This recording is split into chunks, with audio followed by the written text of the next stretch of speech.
so this we're done po with the metric system conversion. No? So this time let us have English system conversion. Okay, so a rope is 36 inches long. How many feet long is it? Okay, so in short, this is from inches to feet. Take note po, no? So which is bigger, inches or feet? Okay, so that is feet, right? So this is from smaller to bigger number, right? So if that is smaller to bigger number, so we're going to divide. So smaller to bigger number, we're going to divide. The question here is, what is our conversion factor? Okay, so don't forget that for every 1 foot, that is equal to 12 inches. Okay, since we divide, so our given number here is 36, so that is simply 36 divided by 12, and that is 3, and our target unit is feet, so that is equal to 3 feet. Letter B. Next, a car traveled 16 miles. How many yards did it travel? Yan. Okay, so you must know na po which is smaller or which is bigger na po between miles and yard. Okay, so that, and it is obvious that miles po is bigger than yard. Okay po? So this is bigger to smaller unit, so we're going to multiply. Okay po? Ayan. And you should know that for every 1 mile, that is equal to 1,760 yards. Okay po? So we're just going to multiply, right? So our given here is 16. Okay, so let us just multiply it. 1,760 times 16. So this is 0. Okay, that is 0, and this is 36. 3. Then this is 42, 45, 4, and this is 10. 0, 6, 7, 1. Add 0, 6, 1, carry 1. So this is 8, and this is 2. So that is 28,160 yards. Okay, that is letter C. Next, number 13. A container holds 4 pints of milk. How many quarts is that? Okay, so please do remember this one. Ano po? It is quite easy to memorize this gallon to quart, quart to pints, pints to cup. Okay pa? So we have this, what do we call this one? Chart. Ayan. So let me draw this big square here. This is considered 1 gallon. Okay pa? So this is considered 1 gallon. So if we're going to divide it into 4, its smaller square po is 1 quart. Yan. So in short, 1 gallon is equal to 4 quarts. Okay? And each quart has 2 pints. Okay? So this is 1 pint, and this is another pint. And each pint is equal to 2 cups. So this is 1 cup. Okay, and this is another 1 cup. So that is 2 cups na po, equal to 1 pint. Okay, so let us go back to the question. A container holds 4 pints of milk. How many quarts is that? So as you can see, this is 1 quart, right? and this is 1 pint. Ayan. So let us just count the 4 pints. So this is consider 1 pint, 2 pints. Let us have another here, 3 pints and 4 pints. Ayan. So as you can see, we have 4 pints. So how many quarts do we have now? So that is equal to 2 quarts. Letter B. Okay po. So we should know that for every 1 quart, that is equal to 2 pints. Okay, so since this is smaller to bigger, so we divide. So 4 divided by 2 is equal to 2. Okay, so I hope that is clear. Next, yan. So a yardstick is 3 feet long. How many inches is this? Yan. So you already know that for every 1 foot, that is equal to 12 inches, right? And this is feet to inches. In short, that is bigger to smaller. So we multiply. Okay po? So our given numbers here are 3 and we have here 12. So that is simply 12 times 3. 6 and 3. So that will give you 36 inches. Don't forget po your target target unit.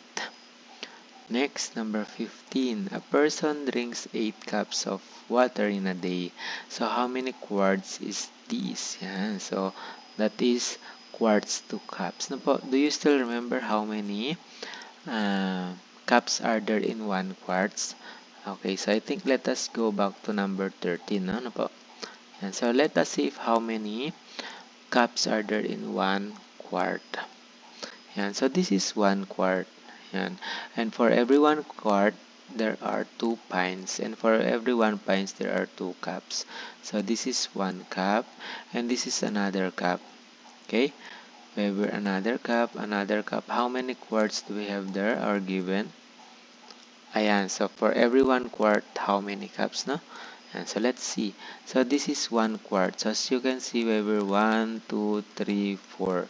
Okay, that is equal to 4 cups. So you should know that for every 1 quart, that is equal to 4 cups. Okay, then our given unit here is from cups to quart. In short, that is smaller to bigger unit. So what are we going to do? We divide. Diba? So we have the given numbers 4 and 8. So 8 divided by 4, that is simply 2. So that is 2. Target unit is quarts. So that is 2 quarts. Letter B. Okay, so I hope that is clear. Next, number 16. A dog weighs 48 ounces. How many pounds does the dog weigh? Okay, so as you can see now, that is from ounces to pound. Okay, so you should know that ounce is smaller than pound. Okay, so this is smaller to bigger. Again, we divide. And you should know that for every 1 pound, that is equal to 16 ounces. Okay, since we divide, so we're going to divide this 48 by 16. So 48 divided by 16. Okay, so how many 16s are there in 48? So if you're not sure now with your answer, you're just going to try 2. So 2 times 16 is 32, no? So let us try another higher number. Okay, so which is 3. 3 times 6 is 18, carry 1. 3 times 1 is 3, plus 1 is 4. So that is 0. So that is equal to 3. Okay po? And don't forget pounds. So that is 3 pounds. Okay po? Next. Yan. So a marathon race is 26 miles. How many feet is this? Yan. So miles to feet. Yan. So do you know how many feet are there in 1 mile? So we already know that miles to feet is bigger, no po? Bigger unit to smaller. So we multiply, okay? And you should know the conversion factor, okay? That for every 1 mile, that is equal to 5,280 feet. Okay po? So this is bigger to smaller unit, we multiply. So we multiply these numbers. Okay po? So 5,280 times 26. 0, 48, 4, 16, 12, tama, 16. Carry 1, 30, 31. 0, 16. Carry 1, 4, 5, and this is 10. Then we add 0, 8, 12, carry 1, 7, 3, and 1. 1, 2, 3, so that is 137,280 feet. That is letter D. Okay? Last 3 items. Number 18. A gallon of paint is split into 4 containers equally. So how many pints are in each container? Okay? So again po, we're going to draw a big square. So this will serve as a gallon. Okay po?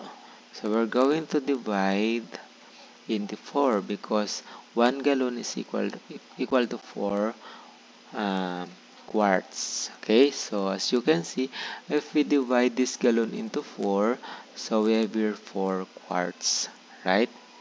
But the question here is, how many pints? Yan.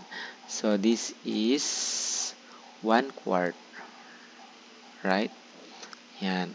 Another 1 quart, another 1 quart, and another 1 quart. How many pints are in each container? So this is considered 1 container. Yan. This is 1 container. And we all know that for every 1 quart, that is equal to 2 pints. Right? So this is 1 pint and this is 1 pints.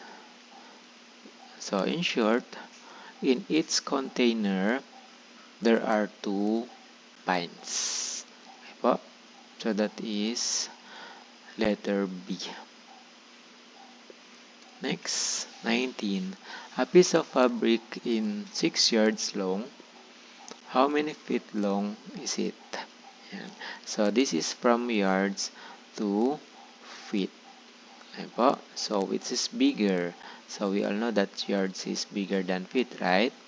Yan. So this is bigger to smaller unit, we multiply.